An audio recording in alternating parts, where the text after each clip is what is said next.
안녕하세요. 저는 30대 중반의 직장인입니다. 이제 남편과 이혼한 지 3년 정도 되었습니다. 처음에는 어른들에게 잘하는 효자 코스프레에 속아서 결혼까지 결심하게 되었습니다. 아무래도 제가 외국 기회사를 다니다 보니 화상회의라도 있는 날이면 새벽같이 출근하거나 밤늦게까지 회사에 있어야 하고 남편은 이런저를 이해해주고 저 대신 집안 살림을 돌봐주었습니다. 제가 항상 그럴 때마다 미안해하면 웃으면서 얘기하더군요. 네가 나보다 잘 버는데 이런 거라도 내가 해야지라고요. 농담처럼 얘기하긴 하는데 항상 미안한 마음이 있었어요. 저도 남편이 절 위해 해준 만큼 시댁에 열심히 하려고 노력했습니다. 저희 집도 그렇게 부유한 편은 아니었지만 두 분 다 노후 준비를 해두셔서 제가 크게 걱정할 부분은 없었습니다. 그저 특별한 날에 용돈 좀 챙겨드리고 식사 같이 하고 그 정도면 충분하다고 생각했죠. 하지만 시댁은 상황이 많이 어려웠습니다. 남편이 어렸을 때 장사하다가 크게 손해를 보셔서 남편만 꾸역꾸역 대학에 가고 시누이랑 시부모님은 아직까지 월세집에서 살고 계세요. 저도 대충은 알고 시집을 갔던 터라 크게 문제가 되지는 않았습니다. 시아버지가 아직 일을 하시고 시누이랑 남편이 보태고 있고 저도 이제 매달 조금씩 보태드리고 있거든요.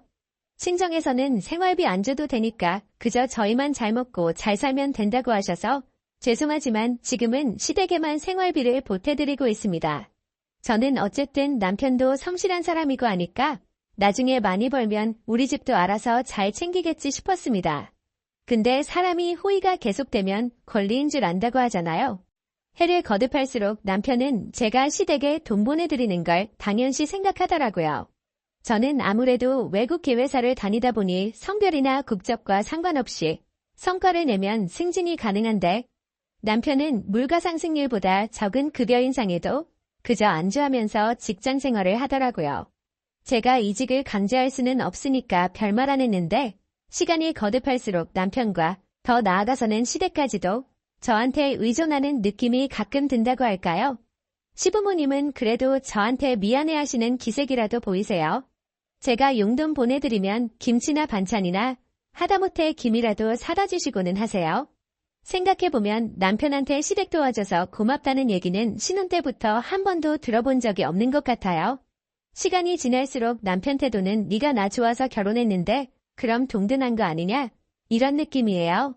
물론 우리들 관계야 동등하다고 할 수 있지만 그래도 사람이 고마운 건 고맙다고 표현할 수 있는 거잖아요.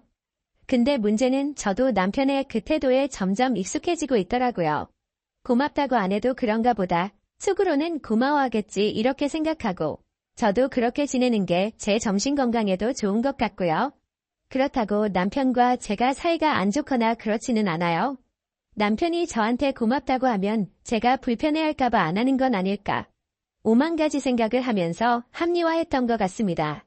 그렇게 시간이 좀 흘러서 시아버지께서 고일을 앞둔 몇 달 전이었습니다.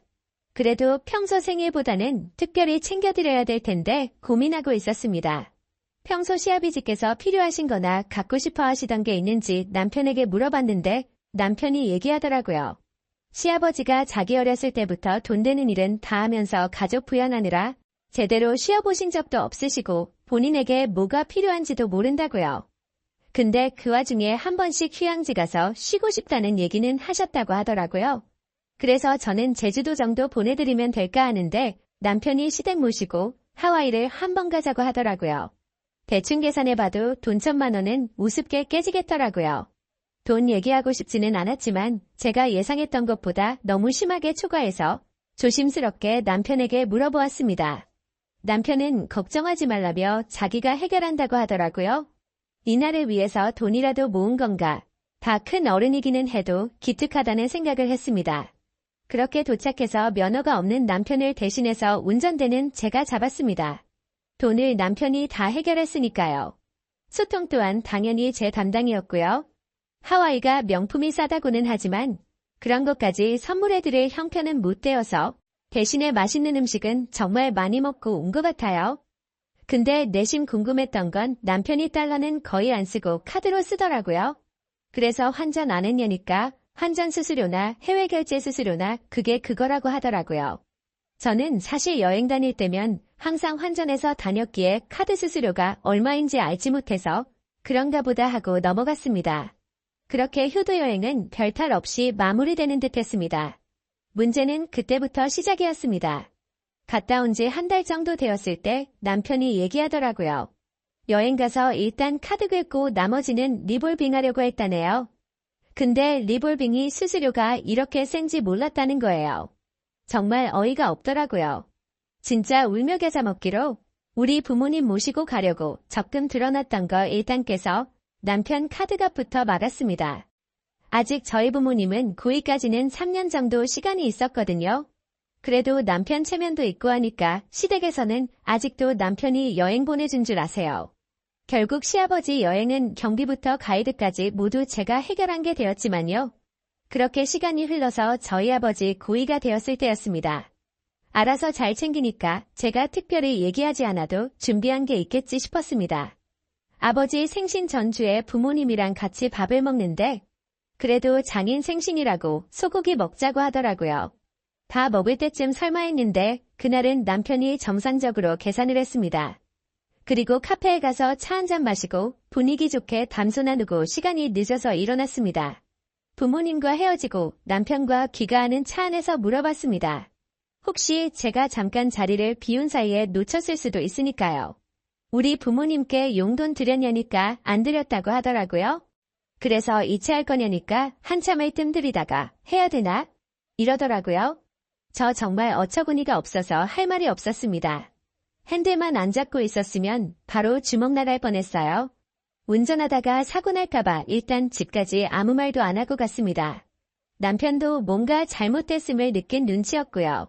집에 오자마자 따졌습니다. 나는 너네 부모님 여행 경비도 다 대고 관광까지 시켜드렸는데 너는 고작 고기 사고 끝인 거냐고요. 그러자 어이없다는 듯이 얘기하더라고요.